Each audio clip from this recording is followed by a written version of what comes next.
Hi there, Pastor Pamela Dykehouse from First United Methodist Church of Corpus Christi, Texas, with another Wednesday devotional.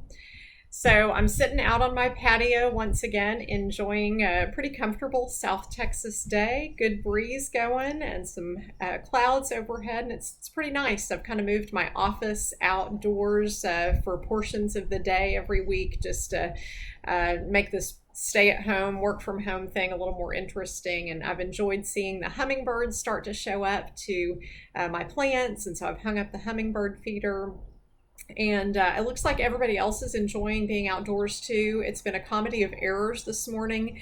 As I was trying to record this for you, every time I would be just about to hit play and get this going for y'all, one of the neighbors would decide to do something outdoors. Lots of yard work going on for one thing, and there'd be some machine running, and I'd just have to laugh and stop the video for an hour while they finish their whole lawn. So I'm going to try again. And one of the things that I wanted to talk about today is a little factoid that I've come across in the news coverage about the coronavirus pandemic and the effects on the world. And one of the, unexpected bright spots in all of this has been that the air has cleared over a lot of cities in the United States and in other parts of the world as we've had these stay-at-home orders and people have not been commuting to their jobs or just taking pleasure trips. There is clearer, fresher air over a lot of cities than we've seen in decades. Of course, that means that energy use is down worldwide, and of course, that has had some really tough impact on those in our own congregation and community and around the world who are involved in the oil industry. And I certainly have compassion for that impact of this whole situation, but I rejoice in the cleared air and the good impact on the environment, and I hope that we can learn something lasting from that. So today is the 50th anniversary of Earth Day, not a day that I've paid a whole lot of attention to over the years, although I love the outdoors and grew up on a wildlife refuge. Don't remember learning about Earth Day in school or doing much with that. But if you look at the United Methodist Church's website, umc.org, you can see some interesting news pieces today about the denomination's support of the care of creation.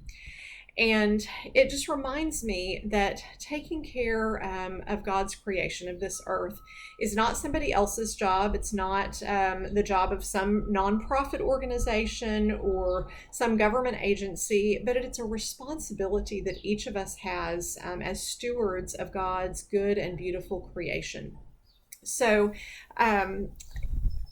I want to read to you the scripture that is kind of the paramount, the fundamental, the basic scripture that teaches us this. It's in Genesis chapter 1, verses 26 through 31. I want to read those verses to you from the Common English Bible translation of scripture. God said, "Let the earth produce every kind of living thing, livestock, crawling things, and wildlife." And that's what happened. God made every kind of wildlife, every kind of livestock, and every kind of creature that crawls on the ground. God saw how good it was. And then God said, "Let us make humanity in our image to resemble us so that they may take charge of the fish of the sea, the birds of the air, the livestock, all the earth, and all the crawling things on the earth." God created humanity in God's own image. In the divine image, God created them, male and female, God created them. God blessed them and said to them, "Be fertile and multiply, fill the earth and master it. Take charge of the fish of the sea, the birds of the air, and everything crawling on the ground." And then God said, "Now I give to you all the plants on the earth that yield seeds, and all the trees whose fruit produces its seeds within. These will be your food. And to all the wildlife, and to all the birds in the sky, and to everything crawling on the ground, to everything that breathes, I give all the green grasses for food." And that's what happened.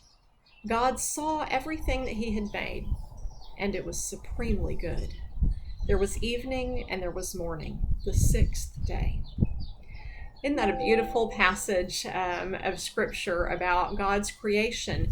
But do you hear in a couple of places there where it is so clear that we human beings are entrusted with the responsibility of caring for what God has made, for the plants and the animals, and therefore for the air and for the water and for the soil, so that those things can be enjoyed by all of God's creations.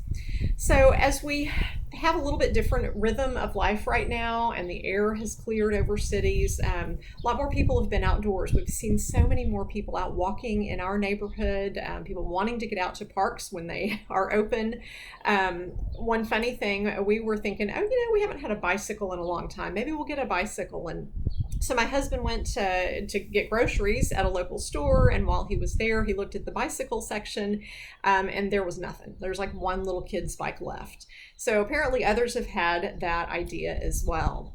And so as this COVID-19 season has caused these new rhythms of life, I just want to invite you to consider, how is this a season that calls you, that calls us to greater care of creation, even when this pandemic and our response to it ends? How might we do things differently afterward? Might you work from home more to avoid driving as might you make fewer car trips to stores and do more walking or riding a bicycle? Might you find ways to spend more time outdoors and enjoy God's creation, which makes you more mindful of taking care of it, whether it's picking up trash or just helping to keep your area clean when you visit a state park or a beach.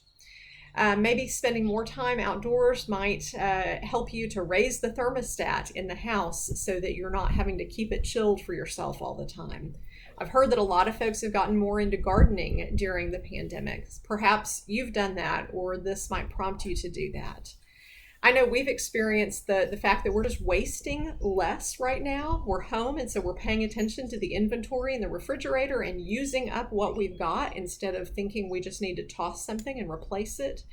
And I've also found it an enjoyment to kind of do our vacationing here closer to home, just by going somewhere outdoors instead of feeling the need to drive somewhere further away for a vacation. So I hope you'll think about the different ways that you can honor God's creation and be good stewards of it as we celebrate this 50th anniversary of Earth Day, and as we remember that as God's children, we are entrusted with that responsibility. Grace and peace of the Lord be with you now and always. Bye.